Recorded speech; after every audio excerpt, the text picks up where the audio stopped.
The Lord be with you. And with your spirit. A reading from the Holy Gospel according to Mark. Glory to you, O Lord. Jesus came home with his disciples. Again, the crowd gathered, making it impossible for them even to eat. When his relatives heard of this, they set out to seize him, for they said, "He is out of his mind." The scribes who had come from Jerusalem said, "He is possessed by Beelzebul, and by the prince of demons he drives out demons." Summoning them, he began to speak to them in parables. "How can Satan drive out Satan? If a kingdom is divided against itself, that kingdom cannot stand. And if a house is divided against itself, that house will not be able to stand. And if Satan has risen up against himself and is divided, he cannot stand. That is the end of him. But no one can enter a strong man's house to plunder his property unless he first ties up the strong man. Then he can plunder the house. Amen, I say to you, all sins and all blasphemies that people utter will be forgiven them. But whoever blasphemes against the Holy Spirit will never have forgiveness, but is guilty of an everlasting sin. For they had said, he has an unclean spirit. His mother and his brothers arrived. Standing outside, they sent word to him and called him. A crowd seated around him told him, "Your mother and your brothers and your sisters are outside asking for you."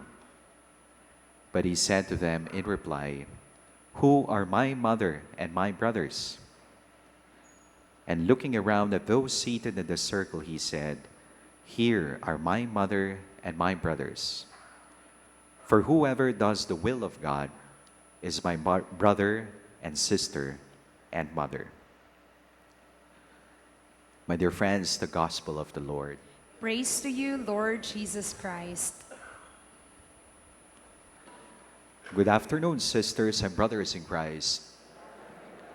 Peace and blessings to everyone. Sinasabi po na sa likod ng tagumpay ng isang tao ay pamilya o mga kaibigan. Behind the success of a person is a supportive family, biological family or spiritual family. Behind that restless and infinite search for meaning, for purpose, for significance, for legacy, for self-actualization or self-transcendence is the gift and challenge of family. Kahit hirap na, marami pang iniinda, walang kain, walang tulog, basta para sa pamilya, parang Superman, Superwoman, kinakaya ang lahat. Kapag sinabi ho nating pamilya, it's not just simply related by blood or relationship by blood. Kung minsan po alam natin kung sino pa yung hindi kadugo, mas nararamdaman pa natin na sila ang kapamilya natin. Hindi ba meron tayong kasabihan, there are friends, there is family, there are friends who become family. My dear friends in Christ, this is the theme of our readings this 10th Sunday in Ordinary Time. The gift and the challenge of marriage and family life. In our first reading today, says the book of Genesis, the ultimate, the first target of the enemy, Satan, or the evil one, is the family. The first sin happened in the context of family. Adam and Eve. Kaya nga, no, kung ang kalaban, the evil one, is successful in destroying the basic unit of society, the domestic church, the family, he has not just only won a battle, he has actually won a war. Kaya sabi ho ni Mother Teresa of Calcutta, Albanian Indian nun who also was given the Nobel Peace Prize, kung gusto mong baguhin ang mundo, bumalik ka sa iyong pamilya.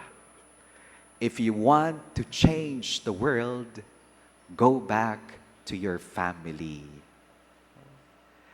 My dear friends, we know so many factors trying to destroy the dignity of family today. Economic factors, economic struggles, social isolation, mental health issues.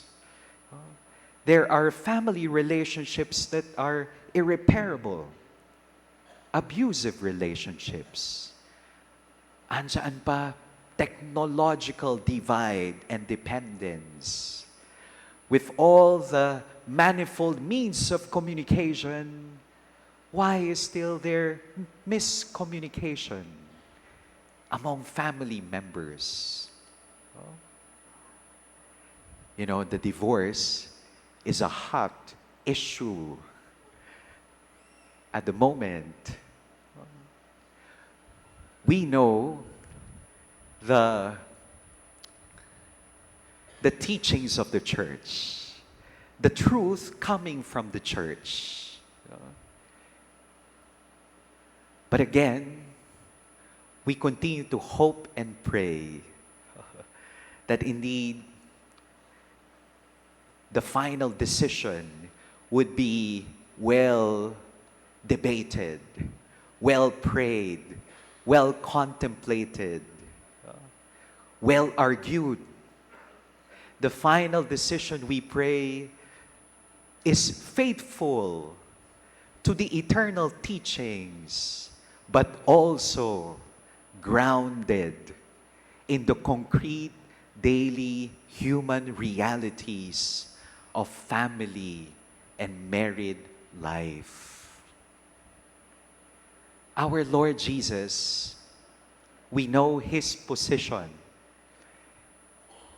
Lagi nating sasabihin, you know, what would Jesus do? Of course, there are non-negotiables when it comes to the teachings of the church. But our Lord Jesus is someone who is able to balance law and love, principles and practice, firmness and forgiveness. We hope and pray. Our second reading says, there is enough, sufficient grace coming from God for family and marriage life to prosper and to continue in its desire, to fulfill its dreams, its plans. Saint Paul, in the second reading, is already physically old, but he is mentally, spiritually strong. As I reflect on the second reading, naalala ko po yung binisita ko na mag-asawa sa Makati Med many weeks ago. Mag-asawa po sila. The husband is taking care of his wife who has Alzheimer's. And if you have Alzheimer's, loss of memory, loss of strength, loss of temper, you have that desire to recover the past, to move forward with dignity. Sabi po nung husband, alam mo, Father, falling in love that's the easiest part. Choosing to love, that's the toughest. Choosing to love in spite and despite, that's the toughest. And living in love, that's the best. Maybe this husband, has read the thoughts of this Jesuit priest, Pedro Arrupe. Again, our gospel reading today, it's all about family.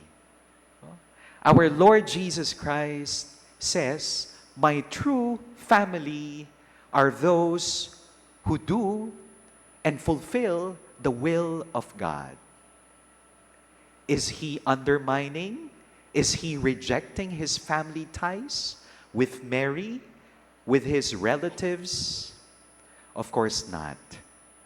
Our Blessed Mother is the first supporter, the number one fan, from womb to tomb, from crib to cross. Ano nga ba ang ibig sabihin ng ating Panginoong Hesus? Actually, He is not rejecting the concept of family.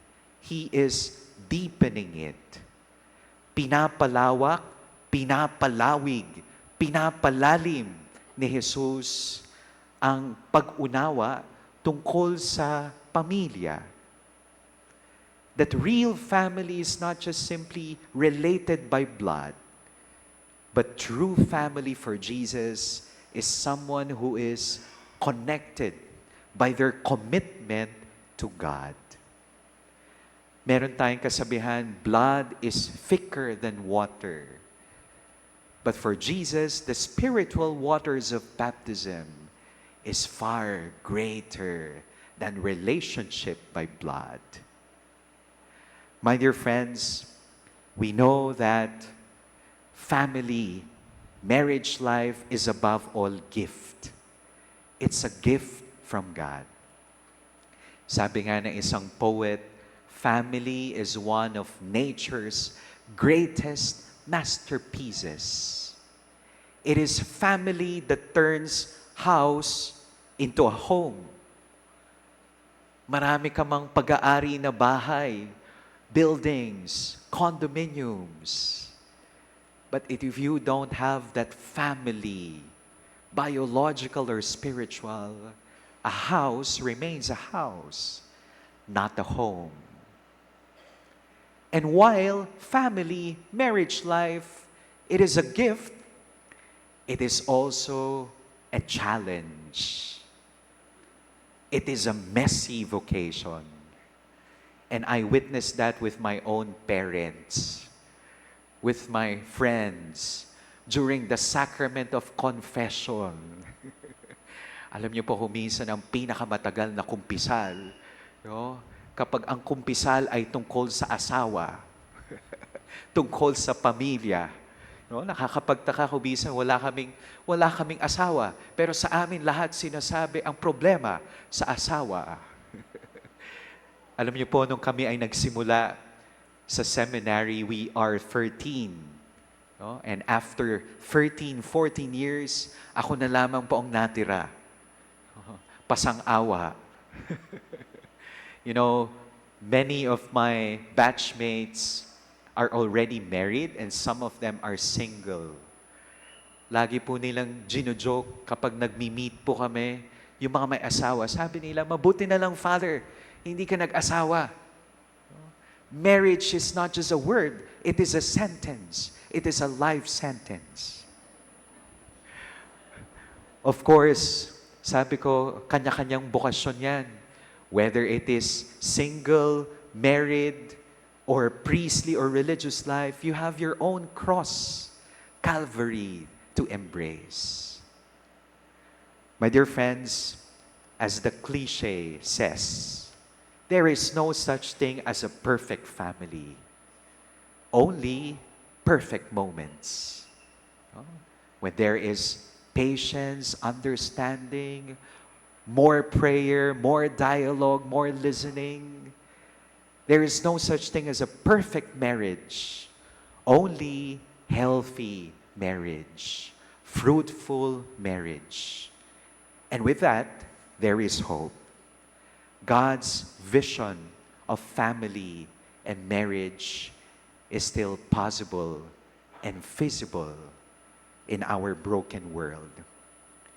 Amen.